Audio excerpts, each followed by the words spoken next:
Hello, everyone. Welcome back to another episode of the Falcons Central Radio on Pro Football Central Radio Network. I am Aaron Freeman, the co-host of this podcast. I write for FalcFans.com. I'm joined by my good friend and co-host, Scott Karasik, who I just watched polish off an ice cream cone for the last 5 minutes. That's why we're delayed on this show.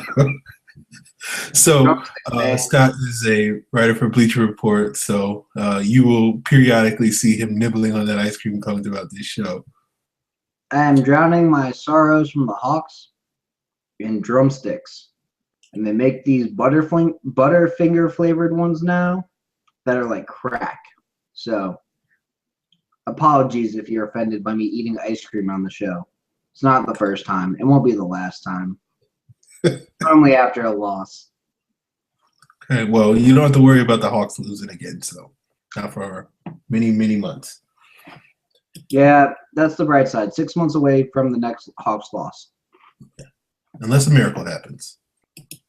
Maybe. Okay, yeah. Yeah, maybe. All right, so folks, we are recording this episode on the first day of Falcons OTA, so we'll talk a little bit about some of the headlines that emerged from this first day. We know it's not a whole lot to talk about, so we'll probably have a shorter show than usual. Then we'll get to your guys' mailbag questions, as we usually do at the end of the show. Not as many mailbag questions this week as we were hoping. We were hoping we could ride you guys' mailbag questions throughout the summer since there's not a whole lot going on. But apparently everybody else was figured out that, hey, there's a whole lot to go on, so they didn't really care about us answering the Falcon questions.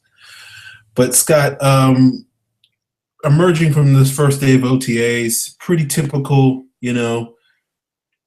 teams, guys working first unit, a lot of injuries, probably a little bit more than we usually are used to over the years. But I guess my philosophy is it's better to be hurt in May and June than it is in September through December. So, if people are going to be hurt now, then get it out of the way before the season actually starts. But a couple of these guys who are hurt, no big deal. These guys are going to, when they get back, they're going to come back to starting jobs and or roster spots pretty much locked up. We have Brooks Reed, William Moore, Jake Matthews, Joe Hawley. All four of those guys are going to be starters. Jalen Collins will be competing for a starting spot potentially, but he'll certainly be a front runner for a nickel spot, which is basically a starter because he's going to play, 60 to 65% of the snaps. And you're not going to cut a guy you just drafted in the second round. Pretty much, yeah. Unless he goes a guy. One third-round pick that was cut his rookie year, I think it was like Quentin Moses by the Raiders, like in the last 15 years or something like that. So basically, like, if you're a third-round pick or taken in the first 3 rounds, you're pretty much guaranteed. There's like a 99.9% chance that you're making a team. So, yeah, Jalen Collins isn't going anywhere. It's just a question of the sooner he comes back, the more likely he is to win a nickel job. And if people think that he's, legitimately going to push Robert Alford for a starting spot, then obviously the sooner he gets back, the better for him. I don't think he'll do that. I don't know how you feel about that, Scott, but I think he's a nickel guy. I agree with you. He's not ready. Yeah, I think he'll be a good player for us in the long run. Working on his scouting report, which should be up tomorrow. Plug for Falcons fans. So you guys will get my thoughts on him. But yeah, we'll save that for another show. But a couple of these guys that were injured that weren't at OTAs today aren't quite locks to be making the roster. One guy I think it's probably a good chance he will make the roster that I included on this list, but he's basically not been a lock for like the last 5 years, so why would that change? We're always used to him being on the bubble. That's Antone Smith. But the other guys were Peter Cons and Sam Baker. What are your thoughts on those 3 guys? If their injuries keep them out further, do you think they're going to hurt themselves on the roster?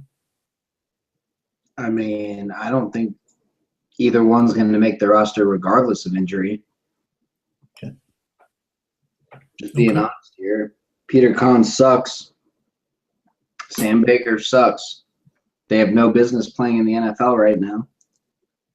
But I have more faith in Peter Kahn's somehow getting it together and being a decent left guard than I have in Sam Baker getting it together and being a decent anything, just because I don't think Sam Baker's knee is going to hold up, where Peter Kahn's is coming off of a pretty standard ACL surgery. Okay, all right. I thought the move to the zone blocking scheme was the death knell of Peter Kahn's career in Atlanta. I thought last summer he should have been cut, but that's me being me. I do think Sam Baker, if he can get healthy, I think he has a shot. But obviously that's the big question about Sam Baker. When is he going to be healthy? He's had a knee injury. It was a serious knee injury. Was it a patellar, whatever? I don't know what it was. But basically the tendon, which only like 3 players in NFL history have come back from. Yeah. Okay. That's what I thought it was, but I wasn't sure. Patellar tendon, yeah. So obviously that's a major issue because he injured that, mid-August, and it's now the end of May, almost June. No sign of him, your typical knee injury. If my math is on, 9 months is about the time when a guy should be coming back, but it doesn't sound like Baker's going to be back anytime soon. So, what can you say? As for Antone, I just threw him in there just to have someone that we could talk about. I think Antone's going to make the team. I think he'll be the third string running back. I think he'll be a bigger part of the offense hopefully this year. And as usual, he'll be wrecking dudes on special teams. So I'm looking forward to see what Antone does when he comes back. I think that's fair. I mean, I don't see any way Antone gets cut just because he hasn't been cut in forever. If he was going to get cut, he would have been cut by now. Yeah, I think Heath Armstrong has a soft spot for him, even if he's not going to be a major part of the offense. And you can make the case that he probably won't be a huge part because kind of Tevin Coleman, is also that explosive sort of home run hitter and, has better skills overall than Antone does as a pure running back. I think, you could see Antone's offensive workload get dialed back a little bit if Coleman especially has a big rookie season. But I think Antone is basically the best gunner we've had on punt coverage other than Eric Weems over the last 8 years. So as long as he can keep doing that, then he'll be fine. I mean, I think Desmond Salvord showed last year that he's right up there with them. You may not love him at safety, but I love him as a gunner. I would give Desmond Sophomore a little bit more credit as a gunner if it wasn't for the fact that he was the dude that injured Antone Smith last year by running into his leg and breaking his leg. Oh, come on, that was an accident. I hold grudges, Scott. What can I say? You can't blame a dude for an accident. Like, shit, it's not his fault. No, it wasn't his fault. It even did look like he got pushed into Antone, which is even worse. Yeah, you're right. But, it took Antone Smith away from us. So, I got to hold that grudge against Desmond Southward. Ridiculous. So, Scott, moving on from the injuries, some of the other stuff that was talked about today for this first day of OTAs was how good some of the pass rushers looked. 3 guys that Dan Quinn pointed out as looking good. One of which was obviously none other than Vic Beasley. That was good to hear. We got, a lot of in-depth analysis of, spin moves and stuff from some people in the media about Vic Beasley. But 2 other guys that are interesting that stood out as pass rushers today was Kroy Biermann and Adrian Clayborn. Does this sort of move the needle for you in the case of either of these 2 guys, or is it just like, it's OTAs, it's no big deal? I've been saying Adrian Clayborn was going to start at strong side defensive end all offseason because I like Adrian Clayborn. I'm one of the few guys that saw the signing as, oh, hey, they're not happy with Tyson Jackson. That means Tyson Jackson's on the bubble. And if they like Malachi Goodman and Adrian Clayborn better than Tyson Jackson, Jackson's getting cut. I honestly don't see a situation where if Clayborn and Goodman play to their potential, that Tyson Jackson stays in Atlanta this year because he is not a defensive tackle in this scheme. Okay. I can't disagree with any of that. I think the one thing that Tyson Jackson has going for him is the Falcons have guaranteed $1.5 million of his base salary. And because of that, there's going to be a tendency to keep a guy because you're basically going to pay him regardless. So if you can get, 300 snaps from him, decent run-stopping snaps from him, then I think the Falcons might end up keeping him just for that sole possibility. Hey, we've already paid him money. I mean, yeah, I understand that that's like something that crosses the mind of the GM. But when it comes to a guy who's got full 53-man capability on his salary, named Dan Quinn, I don't think he looks at it and says, you know what, we're going to keep 9 defensive linemen. Is he one of our best 9? Let's roll through it. At Leo, we've got Vic Beasley and Kroy Biermann, and Mapanga that we put ahead of him. Okay. At under tackle, you got Hageman and Babineau.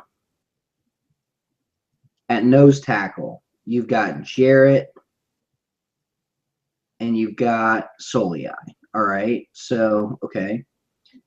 He doesn't really fit in any of those 3 positions anyway, but just throwing this out there. All right. So that's 7 of your 9 already. All right. So strong side defensive end. Clayborn, he's earned the starting spot. Great. All right. So do we want to have an aging Tyson Jackson who can't pass rush? Or do we want to have a Malachi Goodman who's showing some promise in the scheme, has shown that he can rotate, his pass rush is improving, kind of like the guy, he's a hard worker, he doesn't have this entitled attitude about him. I'm going to stick with Goodman over Jackson in that case. All right, so there's 9. Where's the spot on the roster for Tyson Jackson? Okay. You don't got to sell me on this guy. I've been on the anti-Tyson Jackson bandwagon ever since we signed him, the day we signed him. So with how a coach looks at it, he doesn't give a damn about what these guys' salaries are. He does not give 2 shits if one guy's making more money than the other. Because to him, his view is this guy going to play? Is this guy good? That's all I'm worried about. Can he go and get after the quarterback for me? Yeah, Vic Beasley can. Good. Can Kroy Biermann? Yeah. Can Clayborn? Yeah. Can Goodman? Yeah. Can Hageman? Yeah. Can Babs? Yeah. Can Soliai?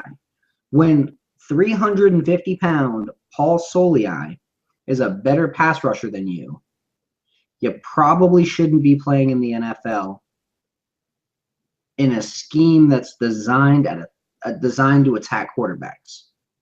Tyson Jackson is not designed to attack quarterbacks.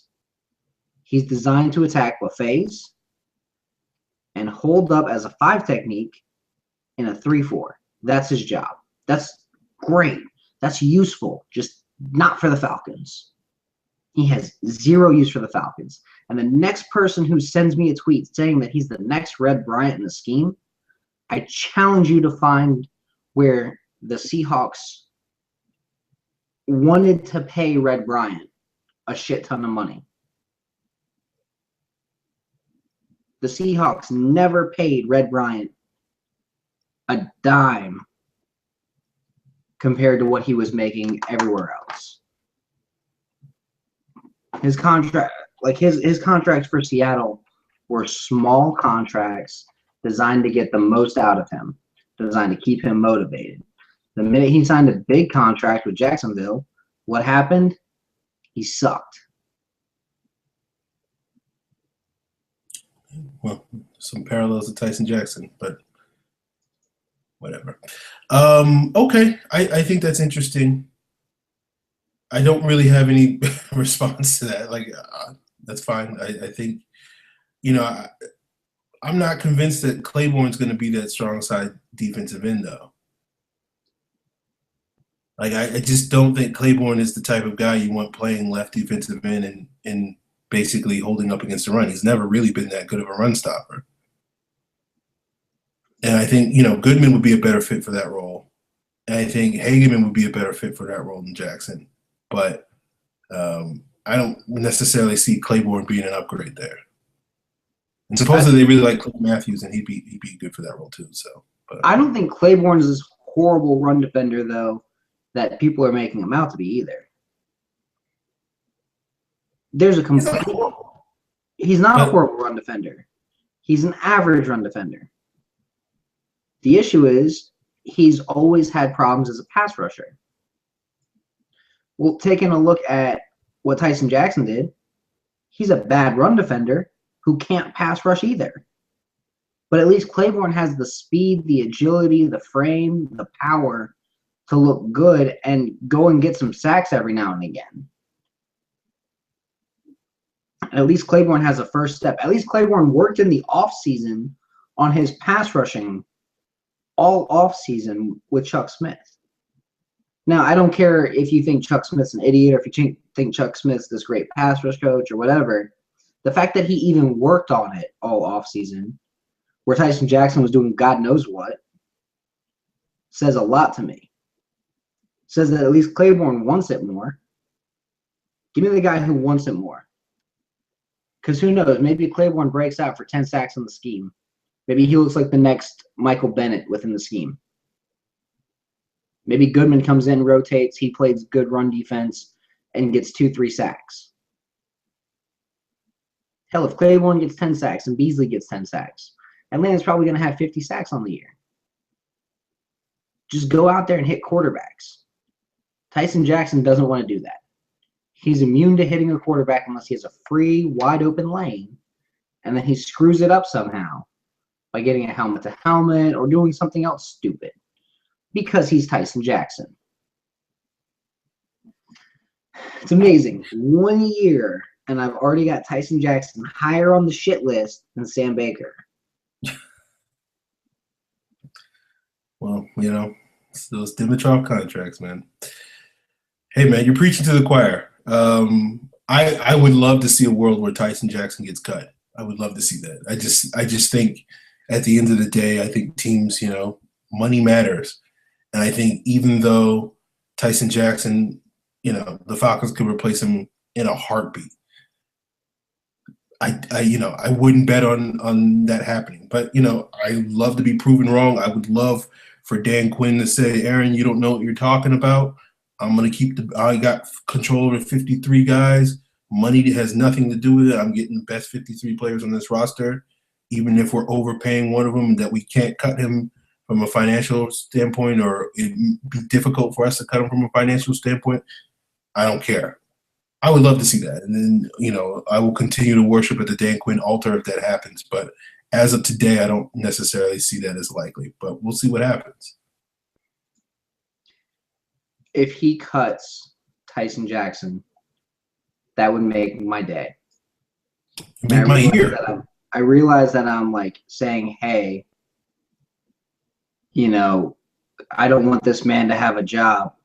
But when you put it that way, it sounds bad. But honestly, I don't want the guy to have a job for the Falcons. I'm not saying kick him out of the league. I'm saying put him on a team that I don't like. Send Tyson Jackson to the Saints.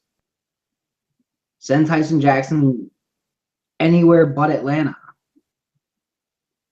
That's all I'm saying. Hey, again, you're preaching to the choir. Yeah, I mean, it's going to be interesting to see what happens, because I think, if obviously we've had a change in regime, obviously things are going to be done differently. Obviously, the old coaching staff would have been like, well, we're guaranteeing this contract, so he's definitely got a roster spot, no challenge whatsoever. One of the things I was complaining about last summer was I thought Goodman was outplaying Jackson last summer in the preseason. He was. And there was no talk about Jackson losing the starting job. It was just like, no, it's his. We're good to go. Obviously, I don't think that's going to be the case here this summer. The best guys will make the team.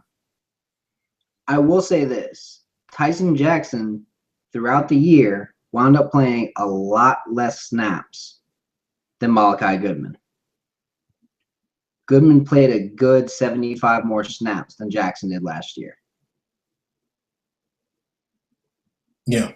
Yeah. So, by year's end, Jackson was hardly playing in some of those games. Yeah, as he should have been. And yeah, Goodman took some lumps. But as a run defender, Goodman was a damn good run defender. The issue that we had was Goodman had no idea what he was doing in pass rush, and they made him gain 25 pounds, and were using him as a linebacker sometimes, which said that Mike Nolan had no idea what the hell he had in Goodman. Hey, get up to 290. Oh, we're going to use you at linebacker. Like, you sound like a schizo, Mike. Just have a defined role. No one had a defined role on the team last year, and that's what killed it. At least with Quinn, they're going to have defined roles to fight for. And from what one of the players told me, it is a 60-page playbook going from a 200 and something page playbook. Simple. I like it. Yeah. It's funny when the player goes, oh yeah, the playbook we had in January at the Senior Bowl was bigger than the playbook we had for this game, or for the Falcons this year. The playbook for the Senior Bowl was bigger than the Falcons playbook. They teach these guys the playbook in a week. There you go. Ridiculous. Yeah, interesting. So let's talk a little bit more about Clayborn. We heard a couple of days ago that he might be getting some playing time inside in that nickel defense, as you mentioned before, as this Michael Bennett type of player. So if he's going to be basically playing inside and outside, playing DE in the base defense and then D tackle in the nickel defense, we know Beasley's going to be one of the edge rushers. So Who do you think is going to be the other edge rusher that's going to play beside Clayborn when they kick him inside? I think you're going to see Kroy Biermann out there. I think you're going to see a very little bit of Stanley Mapanga out there. And I think the dark horse is going to be O'Brien Schofield. I think that's the guy who's going to come in on third downs, play that role. Or they're going to slide Brooks Reed down. I also think that Dan Quinn's going to run a couple of sets that he picked up while working under Eric Mangini that he wasn't able to show while he was in Seattle. And Mangini's a big believer in the 2-4-5 nickel, where he's got 4 linebackers, and he goes out there, and it's basically a 3-4 look, but you have 2 3-techs. And I could see him going out there and saying, hey, Hageman and Babineau go out there as 3-techs. Hey, let's have Reed and Beasley and Warlow and Durant all out there. And then let's throw blitzes from everywhere on nickel. Like, that's the nickel package. And I could see him working with that because I think he could see Reed and Beasley as guys who could go out there and play in coverage and give them different looks. And I feel like on the inside, the only guy that's not great as a blitzer would be Durant. So, all right. Interesting. Because, the 2-4-5, basically, it's not that much different than a basic 4-2-5, except for, the 2 edge guys are standing up. And you usually have typically you don't have this sort of lighter, fast guys on the inside like you normally do with your 4-man front if you want to go with the quote-unquote NASCAR front. And you typically have some bigger guys. So I think, Babineau and Hageman would work in that sort of system as opposed to maybe the four-man look. Interesting, Scott. I do think with the other defensive end spot, I think it is going to be a battle between Biermann, Schofield, and Mapanga. I think most people probably writing off Mapanga right now. I do think he'll be a dark horse to win that spot. I think Schofield will also be in the mix. I think Biermann will be given a legitimate shot too. I know some people are rolling their eyes at hearing that. But I would probably say if I was taking bets today, I'd probably say Biermann's the likeliest candidate out of those three guys. But it wouldn't shock me if any one of those three end up being the guy once we get to September. So it'll be interesting to see what happens. And honestly, the issue with Biermann isn't that he can't play. It's that when he plays too much, he's a liability. Put him in a more specialized role, have him as a rotational guy, and I think you've got something there. But when he's sitting there and you want him to play run D, pass D, get after the quarterback, drop back in coverage, like play defensive end on the strong side, that's not his game. He shouldn't be playing defensive end on the strong side unless he's blitzing on a nickel play. That's the only time it makes sense. So the fact that people, I understand Kroy Biermann. I was marking him last year. It wasn't because I hated Kroy Biermann. It was because he had no business being on the field for 75, 80% of the snaps. He belongs on the field for 25 to 30% of the snaps. Then he can go back to being, I don't know, what he was in 2010, what he was in 2009, when he was fun to watch and he was making plays and showing impact. And then, I mean, he had talent. He just wasn't a great fit as a starter. And he shouldn't start. And he won't start. Okay. So, Scott, talked a little bit about Adrian Clayborn playing that inside role like Michael Bennett. But I did notice one thing about Bennett. He didn't play it wasn't like every snap he played was at D tackle. So he played a lot of snaps at D end. Presumably Clayborn's not going to play 400 snaps at D tackle. It's going to be 150, maybe 200 tops. Mm-hmm. So that's going to leave a lot of other snaps for other rotational guys, particularly in the nickel. We can probably throw Soliai off the list because he's not going to get very many snaps in the nickel. So between the other three guys, Babineau, Jarrett, and Hageman, who do you think, or who the one or two guys you think are going to probably, not necessarily week one, but by the end of the season, who do you think are going to be sort of the guys that take the lead, providing that interior pressure? I think it's going to be Babineau and Hageman, mainly because I don't see Jarrett as a great pass rusher right now. He's got a good bit to learn. And I think the idea behind bringing in Grady Jarrett is, hey, we know you're a good one tech. We know you're a good rotational guy here. You're going to rotate in, but you're not going to see a lot of snaps your first year. Seattle, their third defensive tackle, was normally a guy by the name of Jordan Hill. And he saw about 366 snaps. That is what Babineau is going to see. Now, the starters saw the majority of the snaps, and then their fourth guy saw about 100 snaps. I think Jarrett's going to see about 100 snaps this year.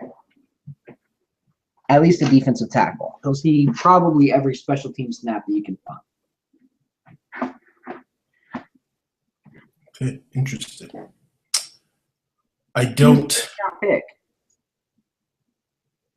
Yeah, I don't disagree with you on Jarrett. I think they're going to work him in slowly. I think basically the goal is, hey, learn from Jonathan Babineau these next 2 years and do what he does. And by that third year, when Babineau is probably, hopefully retiring as a Falcon and doing some, ring ceremony for him come 2017 when the stadium opens, then I think Jarrett would be perfect to slide into that starting spot where Babineau just vacated and basically pick up with no drop off, if not improvement. I mean, Babineau's not going to be starting this year.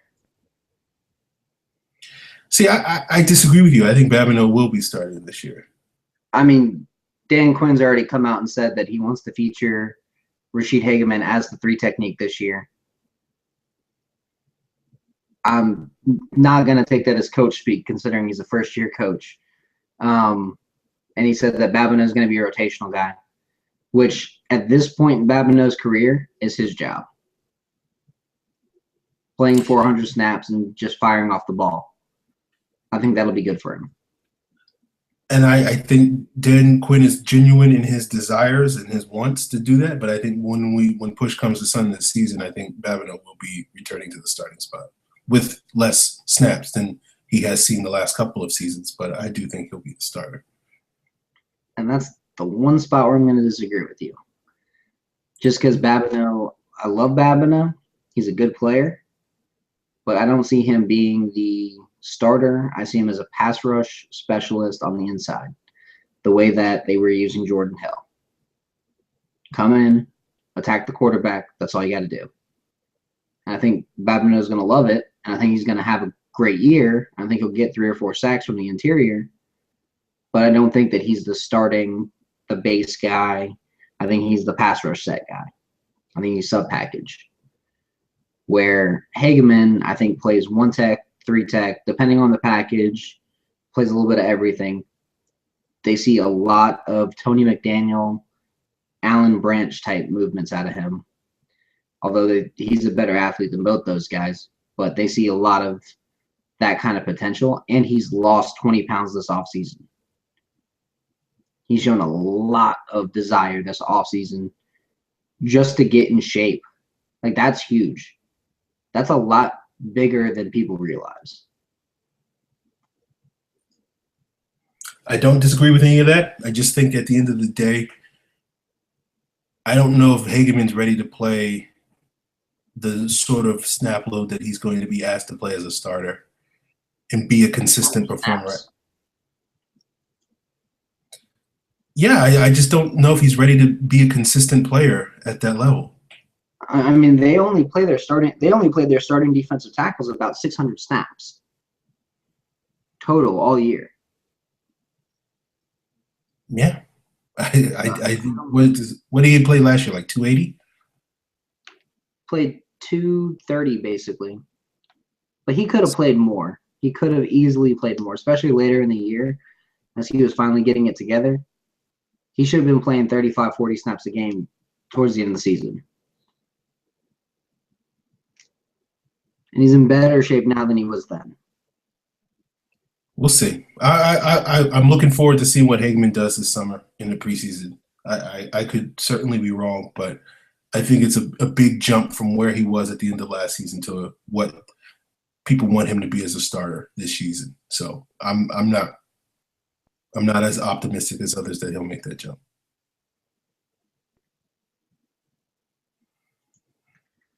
I mean, because the goal is to be a good starter. It isn't just basically to have someone start. That's basically what Tyson Jackson and Paul Solak were. And so I think that's more my issue is, yeah, sure, Hageman could play 600 snaps, but are they going to be 600 good snaps or are they going to be, 600 bad snaps? Get 500 good snaps out of him if he's playing 600 snaps.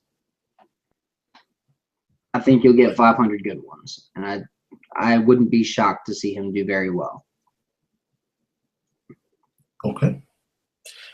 And this is not me hating on Hageman. It's just me having, tempered expectations. I know people will twist it and say you hate Hageman. I don't hate Hageman. I just have tempered expectations. He's a raw project, and I don't think a raw project's going to come in his second year as a defensive tackle and be a productive starter. That's what I think.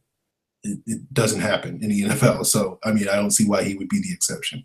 The reason why I see he would be the exception is because his role is going to be very, very, very simplified from anything that Nolan was going to have him do. His role is literally going to be line up, play the gap in front of you on rundowns. On pass downs, it's line up, penetrate the gap in front of you. So it's essentially the exact same role on both pass and run downs. He's never going to be asked to drop into coverage. His only job, literally his only job, is fire off the ball into the gap, get into the backfield, and hit the ball carrier.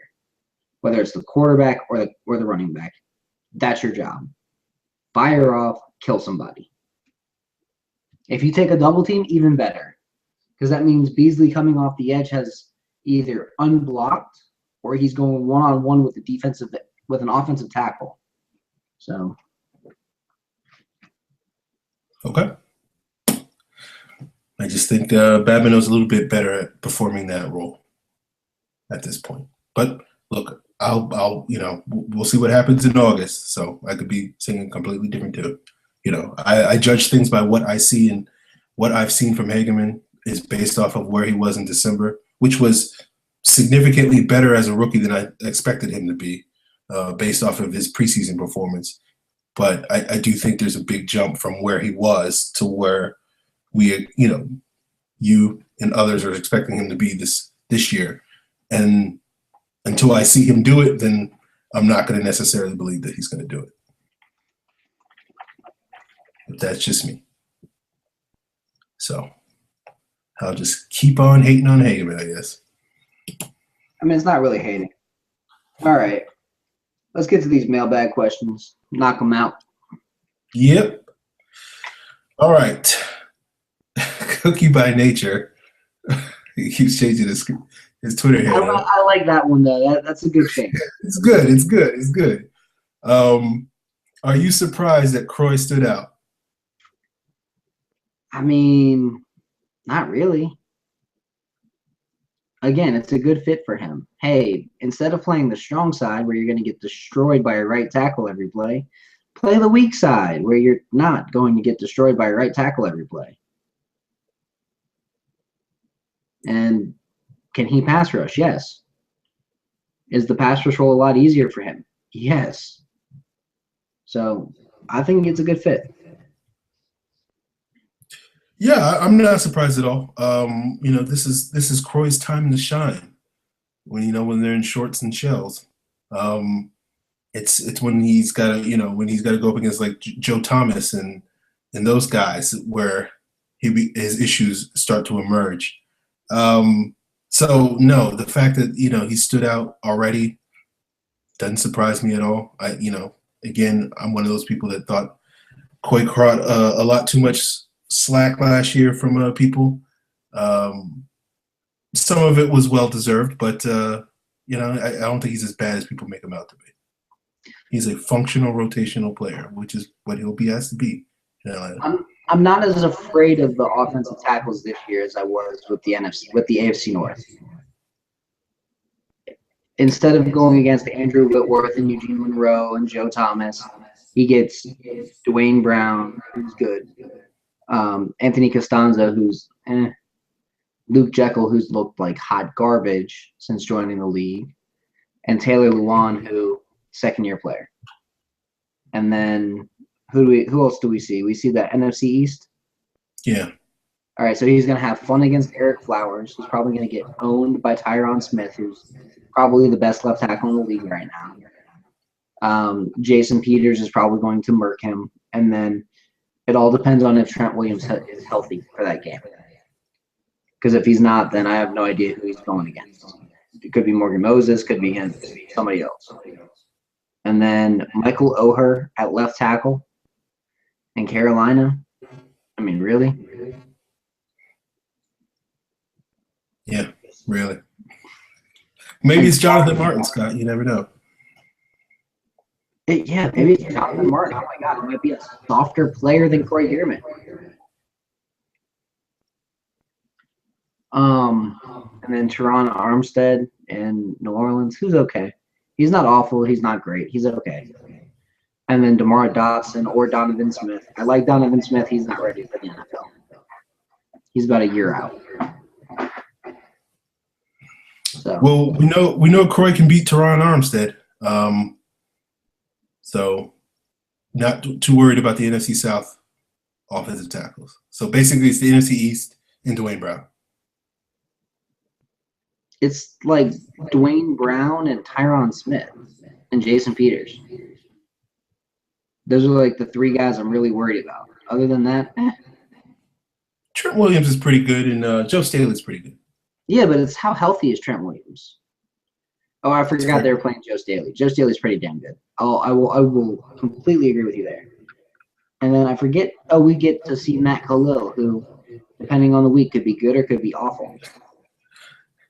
Awful. I'll bet on awful. Now, if he loses his job to TJ Clemmings by mid-year, I would not be shocked. Even though I'm a pick guy, I would enjoy facing a rookie TJ Clemmings who has never played left tackle before. I think it'd be great. I'm still mad that Atlanta didn't take him. I think TJ is going to be very good down the road, but like Duane Brown was awful his rookie year. Basically, his like second time playing left tackle, and I think that's probably the best case scenario for TJ. So if he's starting for left tackle, then I think it's a good thing for the Falcons. Like I feel like had he fell there in the fourth. Oh no, he was there in the fourth. Never mind. That's like the one pick that I wasn't happy with after the draft. I was like, yeah, Justin Hardy's good, but come on, man. TJ Clemmings was right there. Yep. What can you say? And then in the 7th round, I was like, you could have totally taken Darren Waller in the 7th round instead.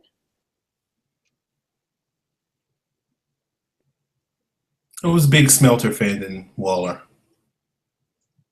Yeah, but Smelter was already gone. Yeah, that's fair. All right. QVP Baller asks, how dominant will Biermann and T-Jax be next season in terms of cementing themselves as the greatest of all time? A lot of sarcasm in that one. A lot of sarcasm. Biermann's going to be one of the greatest rotational players in Falcons history next year with his 300 snaps and 4 sacks.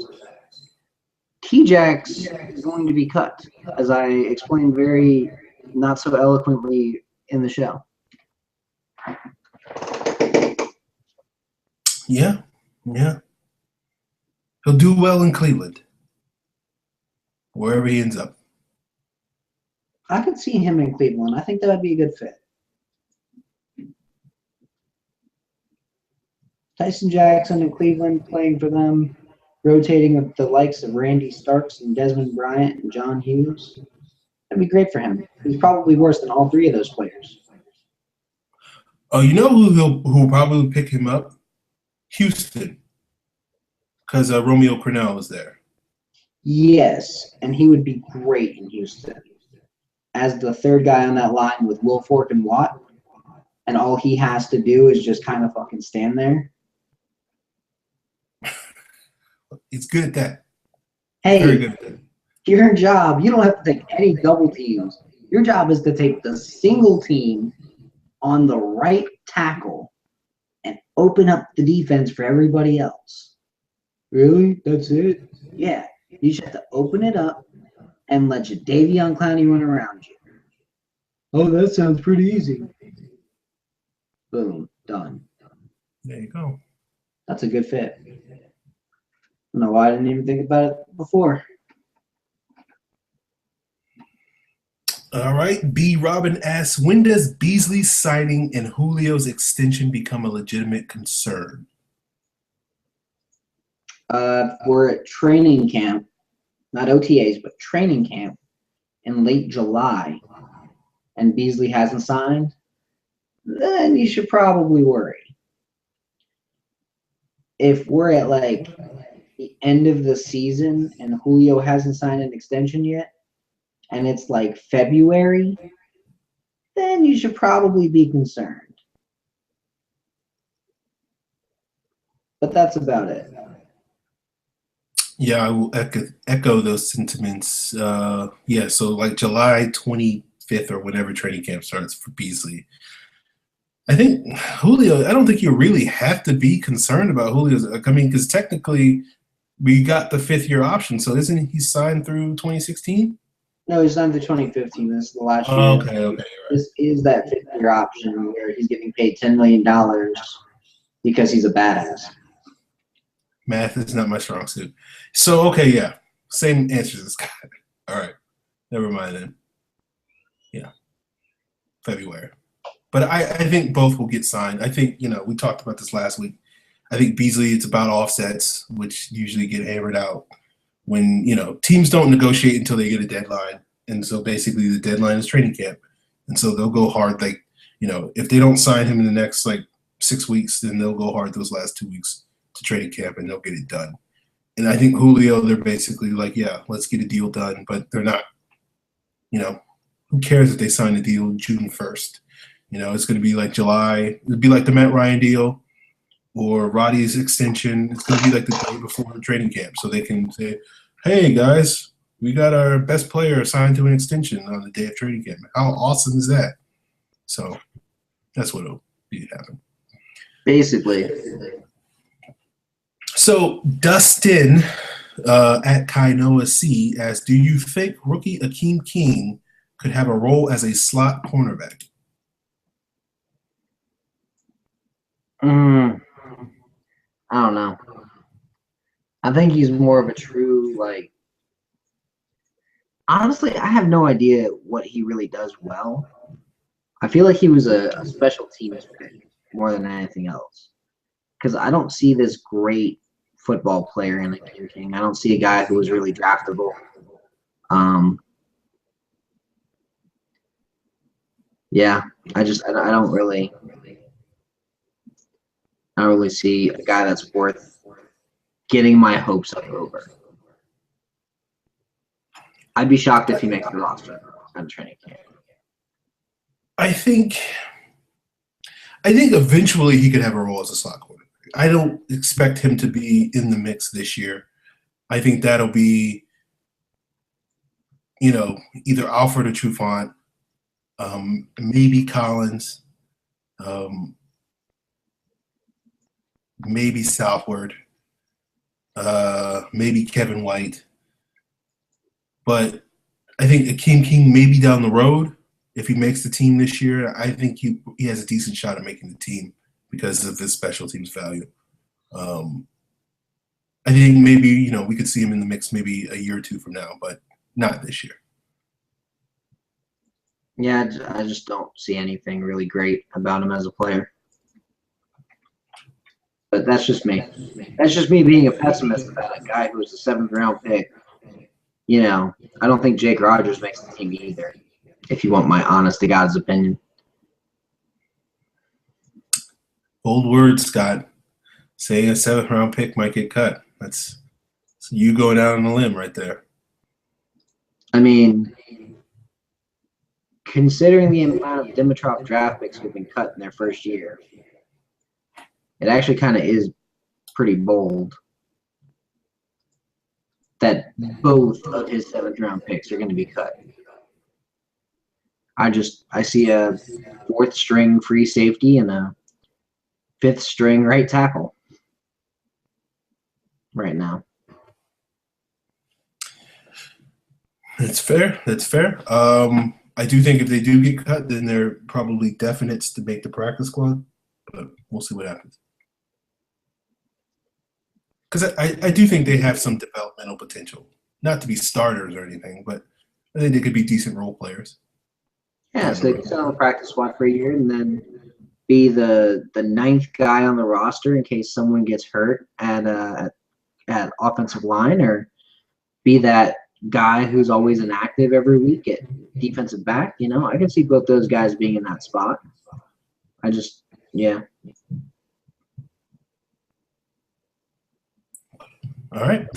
Well, folks, that was our show, a little shorter than usual. You guys can send us in those mailbag questions next week. Hopefully we get a few more. You can use the hashtag Falcons mailbag. That's easier for us to find it. You can tweet at the show's Twitter handle at FalconsPFC. I am also on Twitter at FalcFans. Scott is on Twitter at Scott Karasik. If you are complaining about whether the show is on iTunes, as people did last week, then you can tweet at our producer at PF Central to complain to him. Be alert for some scouting reports from the rookie class. I know it's a little late in the process, but I will be posting those this week. Just posted Vic Beasley today. Jalen Collins is coming tomorrow, and subsequent guys the days after that. Scott, you got anything on deck for Bleacher Report? I know there's a whole lot of stuff going on this time of year. I mean, my editors keep sending me headlines, but I have no idea what I'm writing about. Well, So there you I go. don't really have anything on deck. Okay. Well, whenever Scott drops whatever his next thing is, be sure to check it out. And that's our show. Next week we might have a little bit more OTA stuff to talk about because, more than one day of practice to talk about. So maybe something cool happens in next week. So we'll see you guys next week. Hopefully no injuries. All right. We will see y'all next week.